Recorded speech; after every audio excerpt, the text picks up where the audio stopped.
Salam alaikum. Dans cette séance, on va continuer notre cours sur le dipôle RC. C'est la partie 4.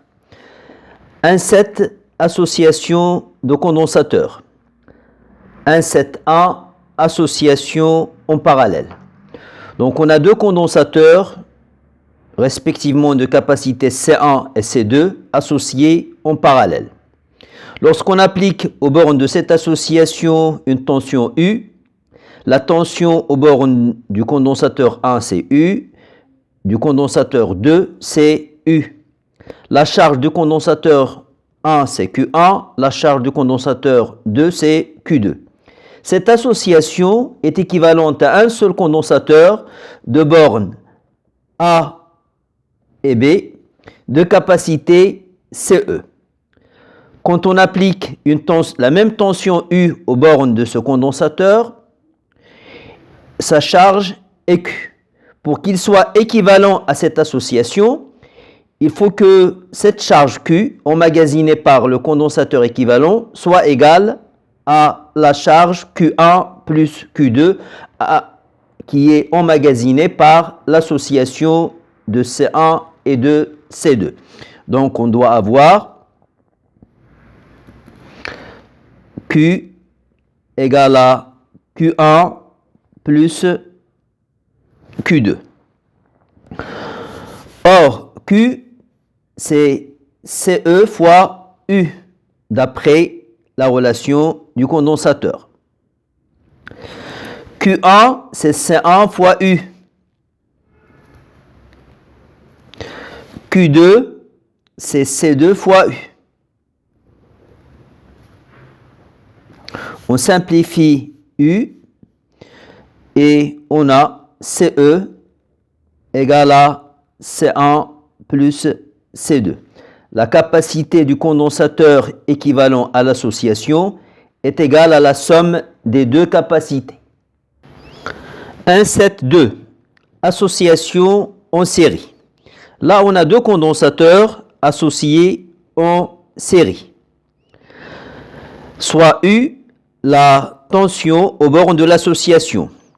U1, c'est la tension aux bornes du condensateur de capacité C1.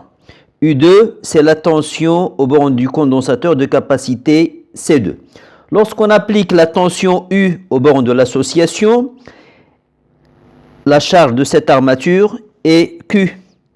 Or, cette armature a la charge opposée de cette charge. Donc là, on aura moins Q. Or, cette partie du circuit est isolée du reste. Là, on a un isolant, là, un isolant. Donc là, c'est isolé et elle est électriquement neutre. Donc, si ici, on a moins Q, donc là, on a une charge Q. Donc là, on a une charge moins Q. Donc, cette association emmagasine une charge Q. Là, on a le condensateur équivalent à l'association de capacité CE. Il sera équivalent si, quand on applique une tension U, il emmagasinera la même charge Q. Or, ici, on a la relation Q égale à C1 fois U1. Q égale à C1 fois U1.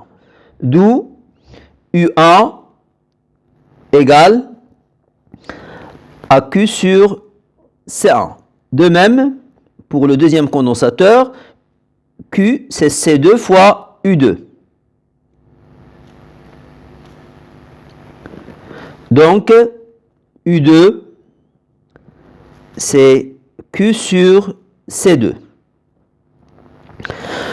Pour le condensateur équivalent, on a Q égale à CE fois U. Donc U, c'est Q sur CE. D'après l'additivité des tensions, on a U égale à U1 plus U2. U égale à U1 plus U2. Je remplace U par son expression, c'est Q sur CE, là c'est CE. Q sur CE. U1, c'est Q sur C1. U2, c'est Q sur C2. On simplifie le Q, donc on aura 1 sur CE égale 1 sur C1 plus 1 sur C2. C'est la relation qui caractérise l'association de condensateurs en série. Réponse d'un dipolaire C à un échelon montant de tension. 2.1. L'échelon montant de tension. On parle d'échelon montant de tension quand une tension U passe instantanément d'une valeur nulle à une valeur positive E, à un instant qu'on va considérer comme origine des dates.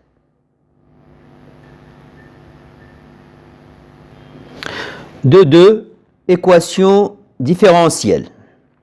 Donc, on a un circuit qui est constitué d'un dipôle RC. Le dipôle RC, c'est un condensateur monté en série avec un conducteur ohmique. C, c'est la capacité du condensateur et R, c'est la résistance du conducteur ohmique. Un interrupteur, un générateur de tension E et des fils de connexion.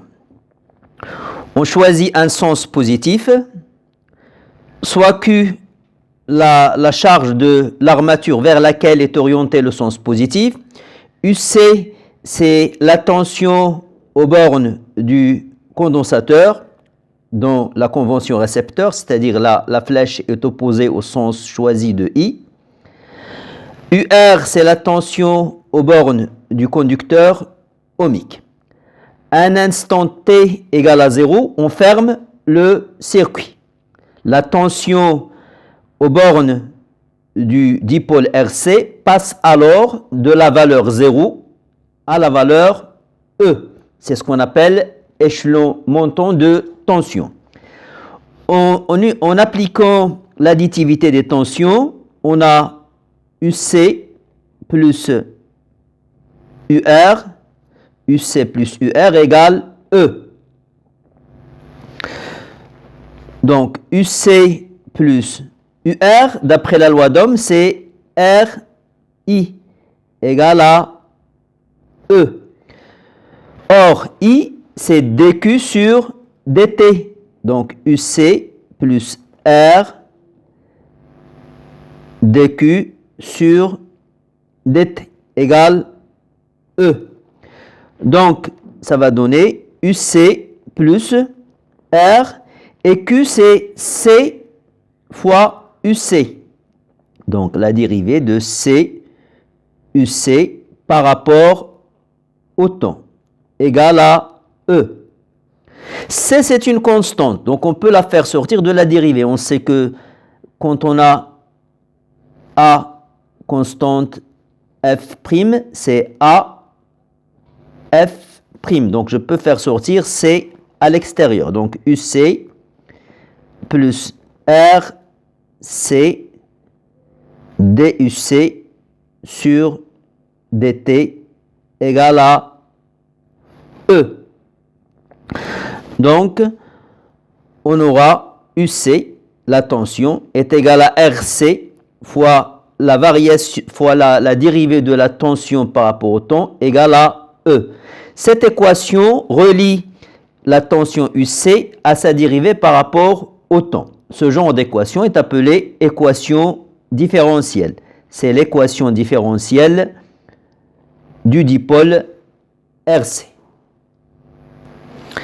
Solution de l'équation différentielle. Résoudre l'équation différentielle revient à trouver l'expression de UC en fonction de la variable T. Ce type d'équation en maths est là pour solution une fonction qui s'écrit UC de T égale A exponentielle lambda T plus B. L'exponentielle, c'est une fonction numérique. A, lambda et B sont des constantes à déterminer. Maintenant, on va chercher les expressions des constantes A, B et lambda. Pour cela, on va commencer par dériver UC. DUC sur dt, c'est-à-dire la dérivée de UC par rapport au temps. Pour simplifier l'écriture et pour qu'on se retrouve avec des formules dont on a l'habitude en maths, au lieu d'écrire d sur dt, je vais simplement écrire la notation prime. Donc c'est A exponentielle lambda t plus B le tout prime. Or on sait que là, quand on a deux fonctions, g plus f, quand on dérive la somme, la dérivée de la somme, c'est la somme des dérivées. Donc là, ça sera A exponentielle lambda t prime plus B prime. Or, B c'est une constante, donc sa dérivée est égale à 0. Donc, on aura, là c'est une constante, je peux la faire sortir de la dérivée. Donc, j'aurai A exponentielle lambda t prime. Là, j'ai une fonction composée. Il y a la fonction exponentielle et la fonction linéaire lambda t. Or, en maths, quand on a une fonction composée, f de g de t, sa dérivée, c'est d'abord, on dérive g, celle qui est à l'intérieur, fois, après je dérive f de g de t. Donc, là, f, c'est E, et g, c'est lambda t. Donc, je vais commencer par dériver g de t, c'est lambda t, c'est une fonction linéaire, la dérivée de lambda t, c'est lambda, fois a, et la dérivée en maths, quand vous allez étudier l'exponentielle, vous verrez que l'exponentielle a une particularité, c'est qu'elle est égale à sa dérivée. La dérivée de exponentielle x, c'est exponentielle x. Donc là, je vais avoir exponentielle lambda t. Là, c'est DUC sur dt. Elle est égale à lambda a exponentielle de lambda t. Après, je vais remplacer UC par son expression et DUC par son expression dans l'équation différentielle. Donc, j'aurai UC, c'est A exponentielle lambda t plus B, RC, et DUC sur dt, elle est là, je la remplace, la somme est égale à E. Là, je constate que là, j'ai A exponentielle lambda t, là, j'ai A exponentielle lambda t, donc je peux mettre A exponentielle lambda t en facteur. A plus RC lambda. Le B, je le passe de l'autre côté, ça donnera E moins B. Donc, dans cette équation, on a le premier membre, c'est un terme qui dépend de t, tandis qu'à droite, c'est une constante. Donc, jamais une variable ne sera égale à une constante, sauf si ça était égal à 0. Une variable multipliée par 0, ça donne 0. Donc, cette égalité ne sera valable que si cette somme est nulle et que E moins B est égal à 0. Donc, implique A plus RC lambda égale à 0 et E moins B égale 0.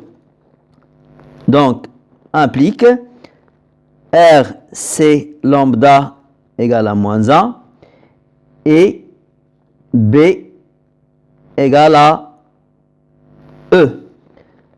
Donc, lambda est égal à moins 1 sur RC et B est égal à E.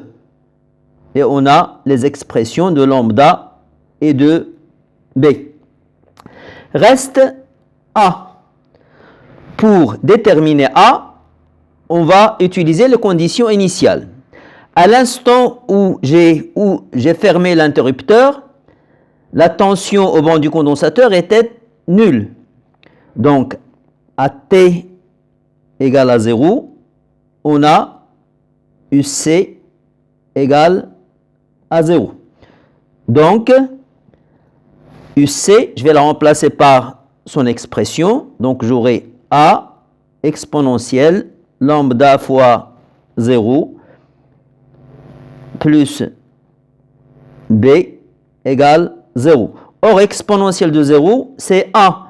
Donc, on aura A plus B égale à 0. Donc, on aura A égale à moins B. Donc, A égale à moins E. Et on a l'expression de la constante A. Maintenant, on n'a qu'à remplacer les constantes par leurs expressions dans l'expression de la tension aux bornes du condensateur. Donc, je remplace A par son expression, c'est moins E. Je remplace lambda par son expression, c'est moins 1 sur RC. Et je remplace B par son expression, c'est E. Tout ça, c'est égal à UC de T. Donc, je peux mettre le E en facteur. Donc, j'aurai UC, la valeur instantanée de la tension UC, est égale à E facteur de 1 moins exponentielle moins T sur RC. C'est l'expression de la tension aux bornes du condensateur lorsqu'on applique instantanément à ces bornes une tension E. Il traduit la réponse du dipôle RC à un échelon montant de tension. Je vous remercie pour votre attention et à bientôt dans la suite du cours, dans une prochaine vidéo, Inch'Allah.